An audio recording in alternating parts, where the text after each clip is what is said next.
Viral बुखार या सर्दी खांसी पर सबसे बड़ा सवाल होता है कि क्या खाएं और क्या ना खाएं। बहुत से लोग खाना छोड़ देते हैं या सिर्फ चाय और बिस्किट पर निर्भर करते हैं। लेकिन सही खान पान आपके शरीर को संक्रमण से लड़ने और रिकवरी में मदद करता है। आज मैं आपको ऐसे 8 चीजों के बारे में बताऊंगी जो वायरल बुखार में और कोल्ड एंड कफ के दौरान आप ले सकते हैं। पहला है गुनगुना पानी। जी हाँ, सबसे पहले आपको इनफ अमाउंट में पानी लेना चाहिए, क्योंकि ये बुखार और जो आपका इन्फेक्शन हुआ है उसमें सबसे ज्यादा आपको पानी की ही कमी होती है, क्योंकि आप बहुत ज्यादा परस्पायर कर रहे होते हैं, बहुत ज्यादा पसीने आ रहे होते हैं आपको। तो इसीलिए सबसे ज्यादा इंपॉर्टेंट हो जाता है हाइड्रेट रहना। पानी की मात्रा को आपको भरपूर मात्रा में लेना है। प्लस अगर आप उसे गुनगुना ले सकें तो दी बेस्ट है, क्योंकि गुनगुना पानी इन्फ्लेमेशन को, जो आपके गले में तनाव हो रहा है, उसे कम करता है। सेकंड है खिचड़ी, वो भी मूंग दाल की। यहाँ मूंग दाल की खिचड़ी बहुत ही आसानी से पच जाती है और आपके शरीर में बहुत जल्दी बहुत ज्यादा एनर्जी देती है। तो इसीलिए जब आप बीमार हैं, जब आपका सिस्टम थोड़ा सा वीक है, उस समय आपको सुपाच्य चीजें लेनी चाहिए और खिचड़ी उसमें दी बेस्ट है। इसमें आपको दाल की अमाउंट ज्यादा रखनी चाहिए, चावल का अमाउंट कम, और थोड़ा पतली पतली खिचड़ी बना के हल्का सा घी और भुना हुआ जीरा, हल्दी और नमक डाल के लेना चाहिए। थर्ड है वेजिटेबल सूप। जी हाँ, वेजिटेबल सूप भी बहुत ज्यादा आपके बॉडी को नरिशमेंट देने वाला होता है, इजीली डाइजेस्टेबल होता है, टेस्ट चेंज करने के लिए भी बहुत अच्छा होता है। इसके अंदर आप सारी ही सब्जियां जो भी घर में अवेलेबल हैं उसे आप अच्छे से बॉईल कर लें हल्का सा नमक डाल के, और फिर उसे अच्छे से ग्राइंड करके इस सूप को लें। फाइबर भी जाएगा, एनर्जी भी जाएगी, शरीर में जो इन्फ्लेमेशन है वो भी कम, क्योंकि इसके अंदर एंटीऑक्सीडेंट बहुत ज्यादा होता है, तो आपकी बॉडी को रिकवर करने में हेल्प मिलेगी। सूप में आप चाहें तो हल्का सा भुना जीरा भी डाल के ले सकते हैं, हल्का सा काला नमक डाल के ले सकते हैं, इससे आपका डाइजेशन इंप्रूव भी होगा। फोर्थ है हल्दी वाला दूध।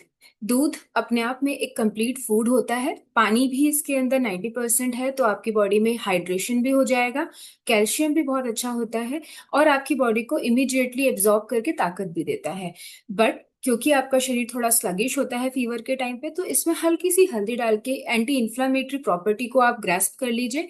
हल्दी को एब्जॉर्ब करने के लिए हल्का सा काली मिर्च अगर आप डाल सके, ब्लैक पेपर 1 पिंच, तो हल्दी का एब्जॉर्प्शन बहुत ज्यादा अच्छे से होने लग जाएगा। तो इसीलिए आप हल्दी वाले दूध को जरूर लें, उससे आपकी शरीर को ताकत भी मिलेगी, इन्फ्लेमेशन भी कम होगी, और आप रिकवर करके फिर से हेल्दी हो जाएंगे।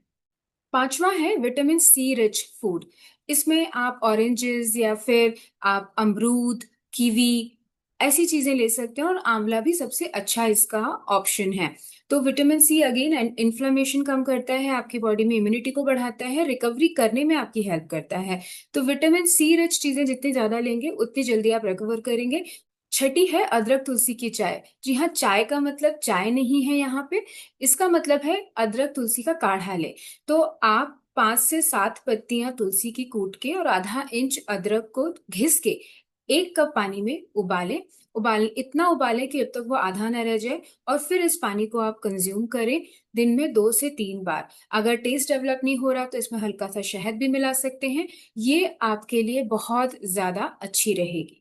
सातवां है नारियल पानी। नारियल पानी नेचुरली आपके बॉडी के इलेक्ट्रोलाइट्स को बैलेंस करती है, क्योंकि आप जब बीमार हो रहे होते हैं तो उस समय आप अच्छे से खा पी नहीं रहे होते हैं, तो आपका शरीर बहुत ज्यादा वीक हो जाता है। इस समय नारियल पानी आपको रिकवर करने में काफी हेल्प करता है, स्पेशली अगर आप बिल्कुल भी कुछ डाइजेस्ट नहीं कर पा रहे हैं, खा पी नहीं पा रहे हैं, तो हाइड्रेशन को तो ये पूरा करता ही है, आपकी बॉडी के इलेक्ट्रोलाइट्स को भी बैलेंस करता है। आठवां है प्रोटीन। जी हाँ, आपकी बॉडी में जितनी भी वेयरिंग एंड टेयरिंग प्रोसीजर हो रही होती है, उससे निपटने के लिए आपको प्रोटीन की सफिशिएंट अमाउंट की रिक्वायरमेंट होती है।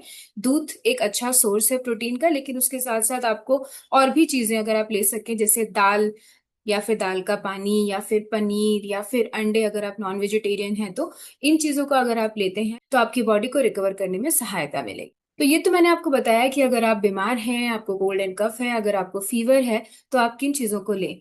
लेकिन किन चीजों को ना लें, इस चीज का भी ध्यान देना बहुत ज्यादा जरूरी है। अगर आप बीमार हैं तो बहुत ज्यादा तला भुना या बहुत ज्यादा मीठा या बहुत ज्यादा अल्कोहल कंजम्पशन या स्मोकिंग, इस तरीके की चीजें ना करें, और बिना डॉक्टर की सलाह के कोई भी मेडिसिन कंज्यूम ना करें। याद रखिए, खाना खुद संक्रमण यानी कि इन्फेक्शन को रोकता नहीं है, लेकिन आपको इन्फेक्शन से रिकवर करने में हेल्प करता है। पर्याप्त आराम, अच्छा खाना खाना और डॉक्टर की सलाह के अकॉर्डिंगली मेडिकेशन लेना आपको रिकवर करने में हेल्प करेगा।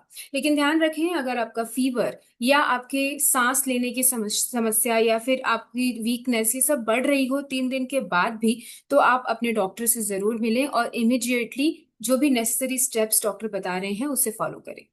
मेरी इस वीडियो को देखने के धन्यवाद। ऐसी ही कुछ नई इन्फॉर्मेटिव वीडियोस के साथ मैं फिर से आपके सामने प्रस्तुत होंगी। तब तक आप अपना ध्यान रखें।